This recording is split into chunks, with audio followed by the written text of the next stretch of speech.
Knoxville, Kentucky has one main street with no stoplights.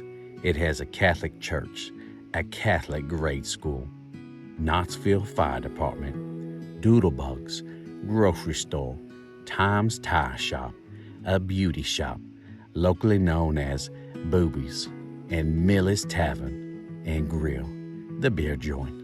Some people from Knoxville have never set foot in the bar or the old beer joint.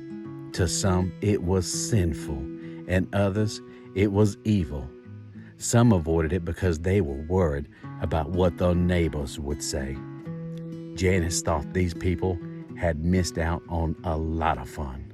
She also thought they clearly didn't have any Irish in their genes. Janice had made several lifelong friends.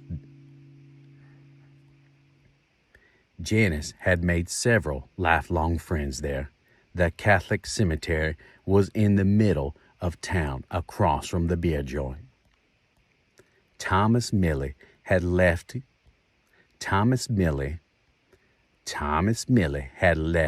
Kilkenny, Ireland in 1790.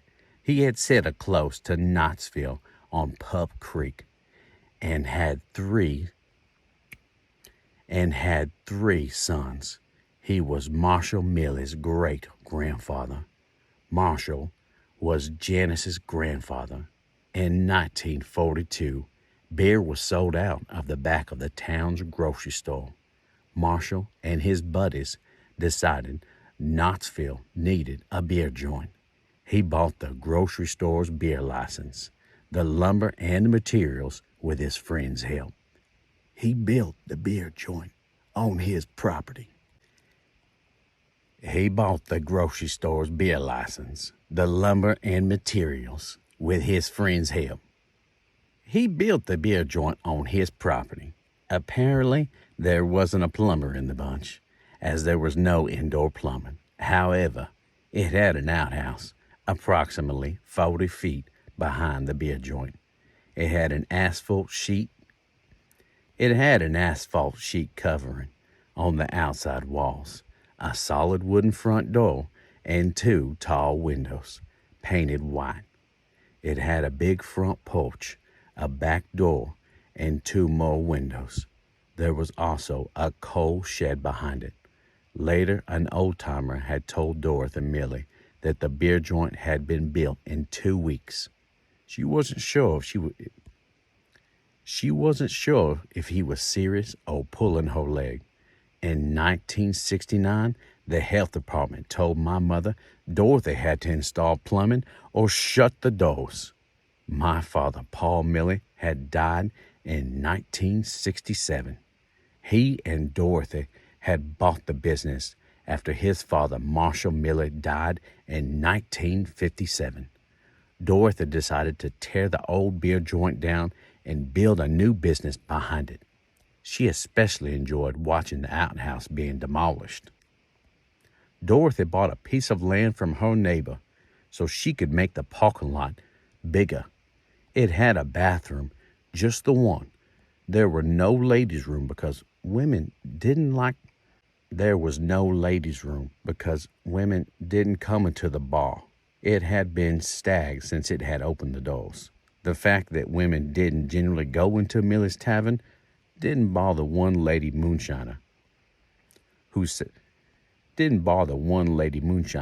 at the bar with the rest of the men. Her still was in her trailer's bathtub. After the ladies' room was installed, she started coming in 1978. Janice started working in the beer joint to help her mom. She was 25. She thought it would be temporary. She stayed 40 years. She had to toughen up pretty quick.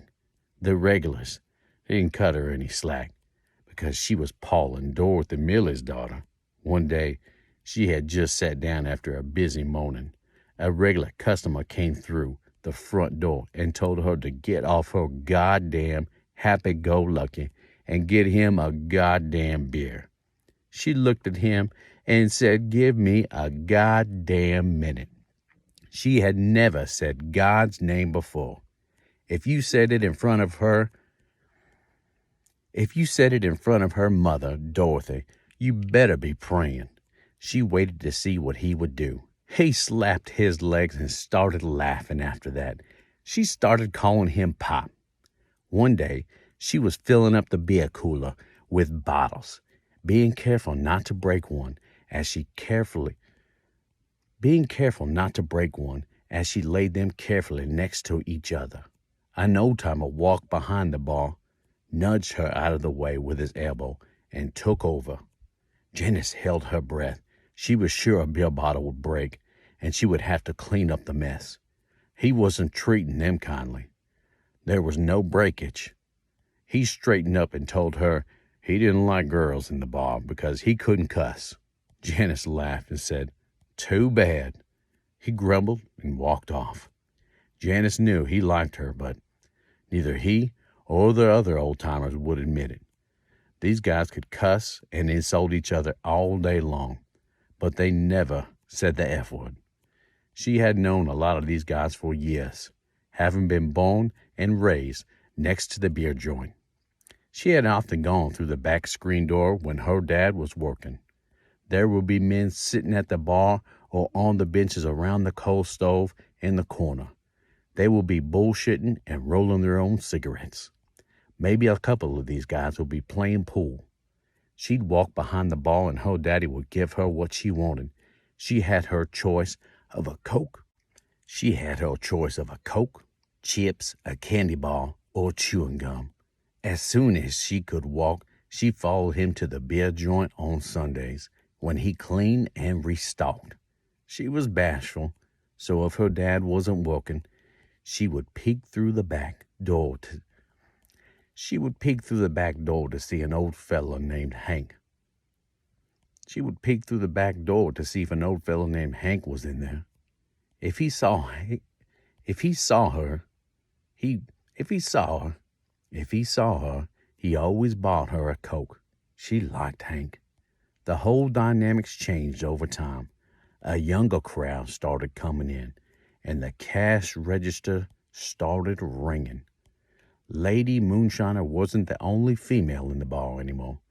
Dorothy knew she needed to add another bathroom and to make the interior larger. In 1982, she added a ladies' restroom, a storage room, more floor space, tables, a walk-in cooler, and a drive-through window. She was a smart businesswoman. Unfortunately, Janice didn't take after her mother. She took after her father. They were both good bartenders. When the kitchen was installed by Janice's brother, Rick, in 1997, it became Miller's Tavern and Grill. He was also the bookkeeper and was good at it. Janice bartended. He found out he had cancer in 2009 and left the business. So Janice took over running it.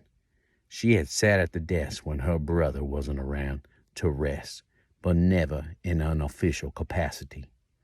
She wasn't allowed to put any of her stuff on. Or in the desk. She didn't know the password to the computer. One of her first big decisions was to put in another wood burner.